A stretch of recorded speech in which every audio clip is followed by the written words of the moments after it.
एक दिन सवेरे सवेरे तौबा करने आ गया। आपने फरमाया क्या हुआ? तो कहने लगा हजरत जी कल एक 15 साल का नौजवान मिला है और मुझे तौबा करा गया। मजा ही इस उम्र में अल्लाह अल्लाह करने का। नबी करीम से मोहब्बत भी करनी हो तो यही उम्र। जिन लोगों ने अबू जाल को कत्ल किया था उनकी उम्र भी 15 साल थी। हम तो बड़े ही नहीं ना होते सारी जिंदगी, ना हमें को बड़ा होने देता है, हम बड़े ही नहीं होते। यही तो उम्र है कुछ कर गुजरने। 15 साल का नौजवान तौबा करा गया। तो हजरत अबीब अजमी कहने लगे वो कैसे? कहने लगा हजरत जी मैं कल मंडी गया था, मुझे कुछ सामान खरीदना था, तो बगदाद के बाजार से मैंने मछली खरीद ली 10 किलो, बाकी भी सामान तब खुद ले जा नहीं सकता था। तो मजदूर आपको पता है बेचारे आज भी सड़कों पे बैठे, तो मजदूर बैठे थे, तो उनमें एक नौजवान 14-15 साल का, चेहरे पे बड़ी रोशनी। मैंने उसको कहा बेटे मजदूरी करोगे? कहने लगा हुजूर मजदूरी भी करता हूँ, पढ़ाई भी करता हूँ, और जो अल्लाह को मंजूर हो उसकी इबादत भी करता हूँ। मैंने उसे कहा कि ये मेरा सामान है फलां जगह पहुंचाना, क्या लोगे? कहने लगा 3 दिनार मजदूरी। सौदा तय हो गया, उसने सामान उठा लिया। कहते हैं रस्ते में जोहर का वक्त हो गया। कहने लगा चचा अगर इजाजत दो तो नमाज पढ़ लूं। 15 साल का जवान।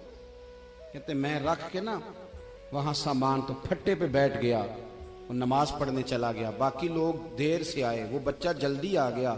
मैंने कहा बेटे आप जल्दी आ गए? कहने लगे नफल छोड़ दिए, आप यही ना समझ लें कि काम चोर है, मैं बाद में पढ़ लूंगा। कहते हैं वो दोपहर का वक्त, रमजान भी नहीं था, मैं उस बच्चे को, नौजवान को घर ले गया और मैंने अपनी बीवी से कहा कि बड़ा नेक है, नमाजी है। और रास्ते में ये भी हुआ है कि मैंने उसे एक दफा कहा है कि ये मुझे थोड़ी देर के लिए दे दो, गर्मी बड़ी है, तुम्हें पसीना आ रहा है, मैं उठा लेता हूं। कहने लगा नहीं चचा मैं रिस्क हलाल खाता हूं, अगर आप उठाएंगे तो मैं 3 दिनार मजदूरी पूरी नहीं लूंगा, फिर पैसे कम करूंगा, मैंने तय किया है कि उठाऊंगा। तो कहते हैं मैंने अपनी बीवी को बताया तो बड़ी मुतासिर हुई। कहने लगी दोपहर का खाना पक गया, उसे को रोटी खा ले।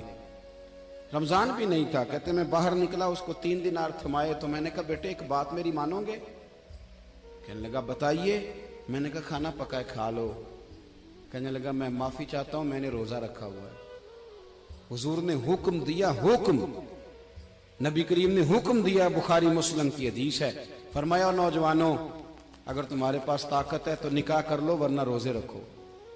हुक्म दिया, या निकाह और या रोजे, ये सरकार का हुक्म है। भाई नफली रोजा नफ्स की कुव्वतों को कुचलता है, इंसान में नौरानियत और रूहानियत लाता है। कहते वो कहने लगा मैंने रोजा रखा है। मैं और मुतासिर हो गया। मैंने कहा आप क्या करोगे? कहीं और जाना है? कहने लगा नहीं, मैं जिस दिन 3 दिनार कमा लेता हूं फिर मैं मजीद लालच नहीं करता, बाकी वक्त या कुरान मजीद पढ़ता रहता हूं या नबी पाक पे दुरूद शरीफ पढ़ता रहता हूं। आप बताएं। तो मैंने कहा कि इफ्तार मेरे साथ कर लो। कहते हैं मैं उसे मस्जिद छोड़ आया और खुद मैं लौट आया। इफ्तार के बाद मैं उसे लाया, खाना खिलाया, इशा पढ़ी। उसका घर दूर था, मैंने ड्राइंग रूम खोल दिया, बैठक खोल दी, वहीं वो सो गया। मेरी 20 साल की माजूर बच्ची कभी चल नहीं सकती थी, कोई तबीब कोई हकीम मैंने छोड़ा नहीं था इसको दिखाया न हो। एक ही बेटी, वो भी माजूर पैदाइशी।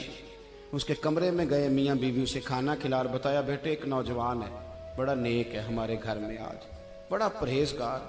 पता है हुजूर ने क्या फरमाया? नबी करीम फरमाते हैं जब नौजवान उठ के तहज्जुद पढ़ता है ना नौजवान, तो अल्लाह फरिश्तों के सामने उस नौजवान पर फख्र फरमाता है।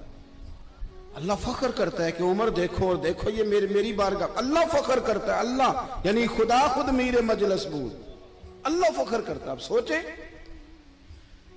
तो हमने अपनी बेटी को बताया कि नौजवान और बड़ा नेक है। तो कहते हैं वो खाना खिला के हम वापस आ गए। आधी रात का वक्त हुआ तो दरवाजे पे दस्तक हुई। बच्ची अपने कमरे में सो रही थी, हम अपने कमरे में, वो बैठक में। घबरा के उठे कि इस वक्त कौन है दरवाजे पे? तो बेटी कहने लगी अब्बा दरवाजा तो खोलना। कहते हैं दरवाजा खोला तो 20 साल हो गए थे बेटी को, कभी उसने चल के नहीं दिखाया था, कभी दौड़ के उधर जाती कभी इधर आती। कहती अल्हम्दुलिल्लाह अल्लाह ने मेरी टांगे ठीक कर दी। हम दोनों रोने लगे, ए अल्लाह तू कितना करीम है, कैसे हुआ बेटे सारा कुछ? तो बेटी कहने लगी अब्बा आपने कहा था ना कि नेक नौजवान आया है, तो मेरे दिल में ख्याल आया अल्लाह अगर वाकई नेक है तो उसके सदके मुझे शिफा ही दे दे।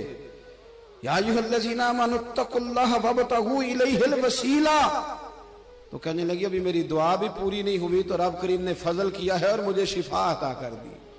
कहते हम दौड़ के उसके कमरे में गए और जब हमने हाथ रखा तो दरवाजा पहले से खुला था, एक खत छोड़ गया था। आजकल के पीर की करामत होती तो फेसबुक पे दे देता, बाकियों को भी जरा बोल पता चले। कहते हैं वो खत छोड़ गया अपने बिस्तर पे कि अगर तुम लोगों को मुझसे मोहब्बत हो गई है तो मेरे पीछे ना दौड़ना, उस रब की बारगाह में झुकना जिस रब ने मेरे ऊपर भी फजल फरमाया है और आप पर भी करम फरमाया।